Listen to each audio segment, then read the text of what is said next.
इस बार कहा जा रहा है कि सुदेश महतो के लिए कड़ी चुनौती है क्योंकि त्रिकोणीय लड़ाई है। सुदेश महतो इस त्रिकोणीय लड़ाई में खुद को कहाँ पा रहे हैं? देखो, मैं इन जनरल पॉलिटिक्स और उसके शब्दों पर मैं कभी उलझता नहीं हूँ। मेरे लिए यहाँ चुनाव रोज है। मैं अपनी विधानसभा की बात कर रहा हूँ अगर, तो मैं रोज चुनाव के ही में रहता हूँ और मेरे कार्यकर्ता भी उसी रूप से रहते हैं।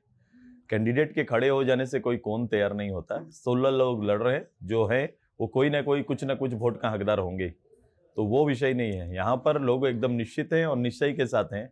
हमारा ये चुनाव आशीर्वाद है जनता का, और ये आशीर्वाद फिर से ये उम्मीद के साथ तैयार है कि आने वाले समय में कि अगला सुदेश महतो यहाँ के लिए क्या नया चीज लेके आने वाले हैं, ये उम्मीद लोगों का रहता है। 2019 के चुनाव में आप 50 से ज़्यादा सीट पे चुनाव लड़ते हैं। इस बार ये माना जा रहा था कि अस्सू का अलायंस जो है वो भारतीय जनता पार्टी से होगा, लेकिन ये जो 15 सीट की का जो नेगोशिएशन था, अचानक क्या हुआ जो 10 सीट पर आप मान गए? नेगोशिएशन बोल के इस बार हम लोगों ने कोई चीज रखा नहीं। हम लोगों ने 2019 के परिणाम के बाद आपस में दोनों पार्टी ने एक समन्वय बनाकर साथ में चलने का निश्चय किया। इससे 19 के हमारे विचार के अंतर होने से केवल क्षति दो दल का नहीं हुआ, बल्कि राज्य का एक बड़ा क्षति हुआ है। तो राज्य हमारे लिए प्राथमिक थे, और प्राथमिकता को ध्यान में रखते हुए हम सभी लोगों ने सीट एडजस्टिंग लेकर कोई भी विवाद तैयार होने ही नहीं दिया। हाँ, आकांक्षाएं जरूर होती है कि मुझे इतना जगह बाहर लड़ पाते तो अच्छा होता। ये क्यों? क्योंकि हम तैयारी करते हैं कैंडिडेट आधार पर। हर विधानसभा पे मेरा कैंडिडेट पहले से ही घोषित होता है कि कौन चुनाव में आएंगे, और ये ना होने से एक क्षति भी होता है कि दल में 5 साल तक काम करने वाला, मेहनत करने वाला वो कैंडिडेट हमारा चुनाव पे भाग नहीं ले पाता है। सुदेश महतो की पार्टी जो है भारतीय जनता पार्टी के साथ चुनाव लड़ रही है, लेकिन बहुत सारे ऐसे इशू हैं जिसपे आपकी पार्टी की धारा अलग है। जैसे 1932 का खतियान है, सरना धर्म कोड है। भारतीय जनता पार्टी तो इस पर बैकफुट में दिखती है, तो आगे जाकर के अगर सत्ता में आप आएंगे तो इन मुद्दों पर कैसे डील करेंगे? देखो, हमने 2 घोषणा पत्र जारी किया है। मैं रीजनल पार्टी होने के नाते राज्य के उद्देश्यों को, राज्य गठन के उद्देश्यों को एक साथ समाहित करते हुए राज्य के जो अस्मिता की सुरक्षा के लिए जल जंगल जमीन के अधिकार को प्राथमिकता देते हुए हमने कुछ रीजनल हमारा राज्य के हित में रखा है। राष्ट्रीय पैमाने पे राष्ट्रीय विचार में भाजपा ने अपने विषय को रखा है। हम दोनों इन विषयों पर, जहां तक सरना कोड है और सर्वे, अंतिम सर्वे सेटलमेंट की बात करते हैं हम लोग, क्योंकि सर्वे सब जगह एक नहीं हुआ, इसलिए हमने ये प्रस्ताव रखा है। तो अंतिम सर्वे सेटलमेंट ही हमारा परिचय का आधार बने, ये हमने आग्रह किया है और हमारा संकल्प में है। और हमारा संकल्प को उन्होंने देखा है, हम एक दूसरे को संकल्प को देखे हैं और दोनों एक दूसरे के सहमति से आगे बढ़ेंगे। समन्वय बनेगा और समन्वय के आधार पर राज्य की जो बेहतर जरूरत होगी वो विषय जनता के साथ हम लोग लेके आएंगे। आपको यूथ आइकॉन माना जाता है। जब स्टार्टिंग में आप राजनीतिक में आए तो उस वक्त कहा यह गया कि यूथ आइकॉन ऑफ इंडिया, और एक मैगजीन ने आपको उपाधि भी दी। अभी उपाधि एक तोपचाची से निकले हुए लीडर को, नौजवान को दिया जा रहा है। आपको नहीं लगता है कि वो आपके पैरेलल, चूंकि जिस जाति से वो आते हैं, आपके पैरेलल, आप जैसे अग्रेशन जब शुरू में राजनीति करते थे उस टाइप की राजनीति कर रहे हैं? कुछ समानताएं हैं, सिमिलैरिटीज है, जैसे वो भी आंदोलन से निकले, आप भी आंदोलन से निकले। तो ये कहा जा रहा है कि सबसे बड़ी चुनौती, मैं जयराम महतो की बात कर रहा हूँ, सबसे बड़ी चुनौती जो है जयराम की पार्टी और जयराम महतो, सुदेश महतो के लिए है, अस्सू के लिए। मुझे लगता है कि कंसेप्ट को समझने में और देखने में बहुत फर्क है। जहां आप लोग आंदोलन से जोड़ते हैं, मैं आंदोलन का विश्लेषण क्या है, किस आंदोलन की आप बात कर रहे हैं, समझते नहीं। झारखंड आंदोलन जहां 10 साल से ज्यादा समय एक कार्यकर्ता के रूप में, एक फ्रीडम फाइटर के स्वरूप में हमने गुजारा है, उसका आकलन अब सीधे तौर पर नहीं कर सकते हैं। आज का ये पीढ़ी उस समय के आकलन नहीं कर सकता, और आज के समय ये आंदोलन का कौन सा रूप है, क्या रूप है, पता नहीं। आज का देखने का नजरिया क्या है, मेरे मीडिया का नजरिया क्या है, मैं नहीं जानता। लेकिन पूरा संताल, पूरा कोल्हान, पूरा हमारा छोटानागपुर, इनके घर घर में एक एक सेनानी आपको मिलेगा जो झारखंड प्रदेश के लिए खुद को निछावर करने के लिए तैयार था। वो 10 साल की यातनाओं को अगर सामने से देखेंगे तो झारखंड आंदोलन कोई साधारण लड़ाई नहीं है।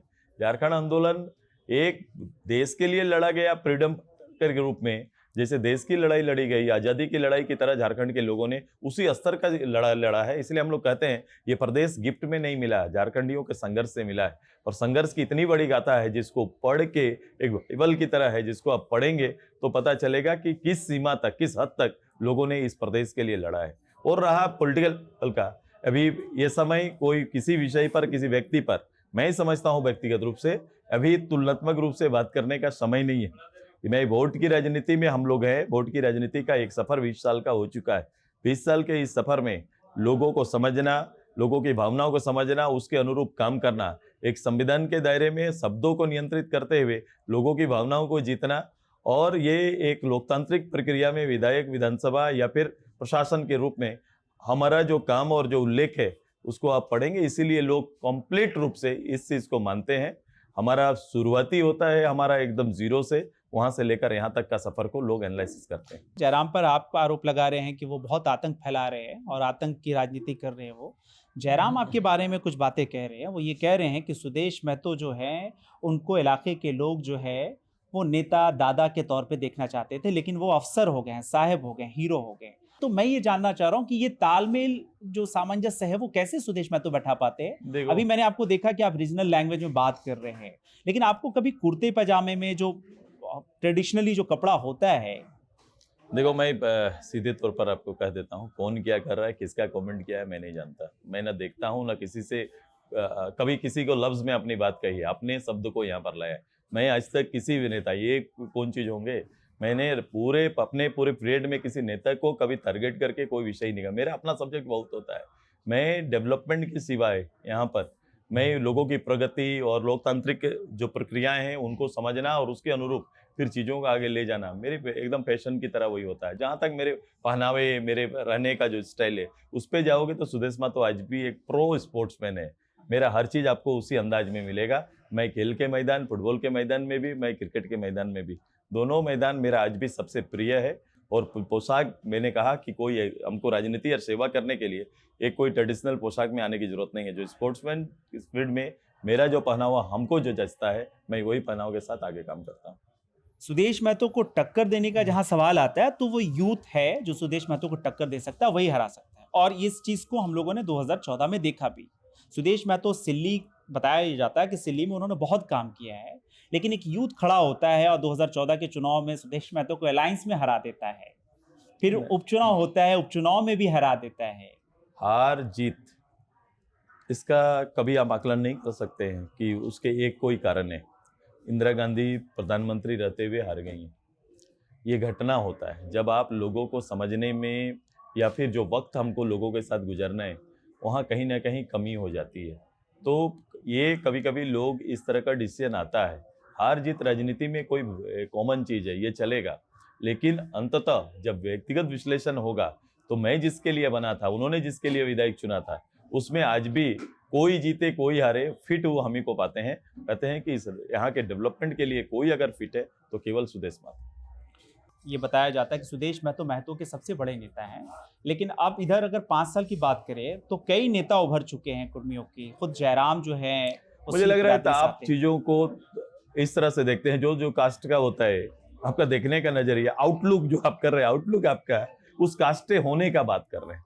मैं कभी भी किसी एक कास्ट विशेष पर कभी पॉलिटिक्स मैंने किया नहीं। कास्ट के होने मात्र से लोग सोचने लगते हैं, ये लोगों का अपना अंदाजा है। मैं झारखंड के total tribe, total SC, total OBC और टोटल अदर्स का भी सुदेश महतो सबके लिए सोचता है। एज ए पॉलिटिशियन मुझे कभी भी ये इजाजत नहीं मिलता कि आपको एक दायरे में ही रहना है, एक दायरे की सोच लेके आना है। जब मैं राज्य का नेतृत्व करता हूँ, राज्य के दायरे में आने वाला हर नागरिक सुदेश महतो के हिस्से का है और उसके लिए सुदेश महतो को काम करना है।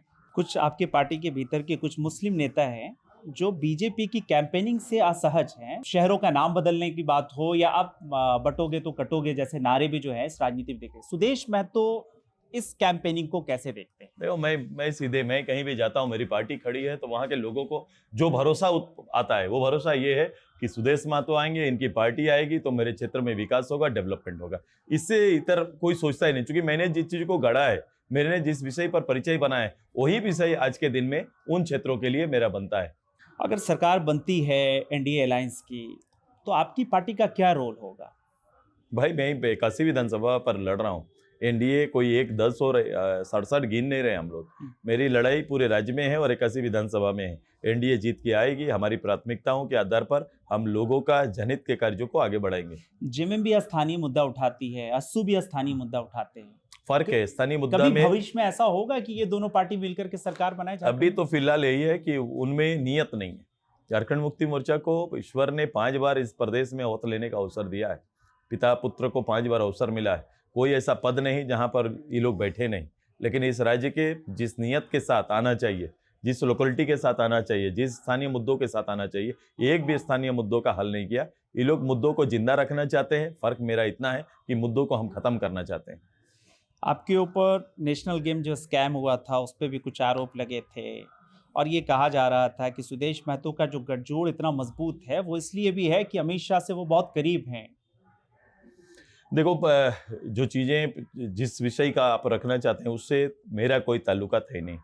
गठबंधन हमारा है तो निश्चित रूप से उसका संरक्षण है, हमारा संरक्षण, हम लोग दोनों के एक दूसरे का सम्मान करते हैं और इसको उस रूप से नहीं देखना चाहिए। आप देखेंगे इससे पहले भी जब ये सरकारें नहीं रही, कांग्रेस की सरकार में झारखंड मुक्ति मोर्चा के अध्यक्ष के ऊपर आरोप लगता है, कांग्रेस की सरकार में लालू यादव के ऊपर आरोप लगता है। ये घटनाएं उस समय होती, उनसे तो पूछना चाहिए कि किन के सरकार में किनको संरक्षण मिलता है। मैंने अपने जीवन में मैं रूल बना लिया हूं कि मैं जो काम करूंगा उसमें पारदर्शिता और ईमानदार रहेगा। बातें चलेंगी, राजनीति में है, कीचड़ के अंदर है तो निश्चित रूप से बातें बनती रहेंगी, लोग बनाते रहेंगे, लेकिन जो सही है वो सामने। रोड मैप क्या होगा सुदेश महतो का सत्ता में आने के बाद विकास का? मेरा घोषणा पत्र ही मेरा रोड मैप है। मैं पहले भी मेरा बहुत इस सब चीज़ों में सोच चलता है। मैं जो चेंज लाना चाहता हूँ, आप देखेंगे मेरा घोषणा पत्र अन्य दलों का, कोई रेगुलर चीज़ें मेरे यहाँ बहुत कम मिलेंगी। मैं कुछ नया चीज़ों को लेके आ रहा हूँ और मैं पब्लिक को सहज बनाना चाहता हूँ। पब्लिक को हम सहज वातावरण देना चाहते हैं और प्रशासनिक सुधार मेरा सबसे बड़ा काम है कि प्रशासनिक रूप से सुधार आएगा और लोगों को ये फील कराना कि ये सरकार उनकी है। आप हमेशा कहते हैं कि भाजपा से आपका नेचुरल अलायंस रहा है, लेकिन 2019 के चुनाव में क्यों आप अलग हो गए थे? और रघुवर के टाइम, आखिरी टाइम जो रघुवर का था, वैचारिक अंतर रीजनल मुद्दों को लेकर आया था। अब रीजनल मुद्दों पर भारतीय जनता पार्टी सहज हुई है, मैं उनके साथ हूं। मैं चाहता हूं कि वो रीजनल मुद्दे को थोड़ा बताएं। सभी रीजनल मुद्दे हैं, स्थानीयता, नियोजन, ये सारे विषय उस समय थे। ये सारे विषय थे, कई और विषय थे जिसको लेकर मतांतर हुई थी। मैंने उन सारे मतांतर पर विशेष रूप से मैंने बात की है। उन सभी ने राज्य हित में, राज्य के लोगों के लिए अपनी सहमति दी है। मैं आगे बढ़ा हूं। सुदेश महतो भविष्य में क्या सीएम होंगे?